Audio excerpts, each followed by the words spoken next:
যাই বল ভাই, medical best এর উপরে কিছু হইতেই পারে না, একটা নোবেল পেশা। ওরা ডিম বেস্ট, ইঞ্জিনিয়ারিং এর সামনে এগুলা কিচ্ছু না। আইছে গত সপ্তাহে যে অসুস্থ হয়েছিলি কার কাছে আইছিলি? মেডিকেলে গেছিলাম। কিন্তু কিন্তু তোরা যে বিল্ডিং এ থাকিস, মেশিনারি ইউজ করিস, পোশাকগুলো পরিস, এগুলো তো আমাদের কোনো নেই নাকি? মেডিকেল বেস্ট মানে বেস্ট, আমরা ছাড়া তোরা অচল। আইছে কি মারামারি লাগাইছিস তোরা ইঞ্জিনিয়ারিং মেডিকেল নিয়ে? বেস্ট তো আমরা বেটা। Jokes of the century. লে, ঘোড়ার দৌড়ে গাধাও দেখে এখন লাফালাফি করে।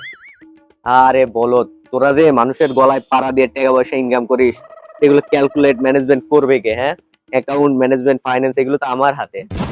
আমরা যদি ইনকামই না করি তাহলে তুই ক্যালকুলেশনটা করবি কিসের? কিরে, আমাকে মনে হয় ভুলে গেছিস তোরা। জন্মগত ভাবে বিসিএস ক্যাডার আমরা।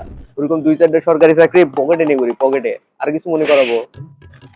ধুরু বাল, সকাল সকাল কি লাগাইছিস? আমি থাকতে তোরা কেউ বেস্ট হইতে পারবি নাকি? আরে এ কেডা? কিরে, এখনো কেউ বাকি আছে নাকি? জি ভাই, আপনার পরিচয়টা? এসএসসি ফেল আমি, হ্যাঁ পলিটিক্স করি। তোদের মতো এইসব দুই চারটে পোলাপান রে আমি দিনে 2 বার কিনে 5-6 বার বিক্রি করে দিয়ে আসতে হয়, বুঝতে পারিস? যাও। Too many thoughts on my mind, I can't sleep at night, so I just keep writing. I don't need no help, I don't need opinions, so don't waste my time.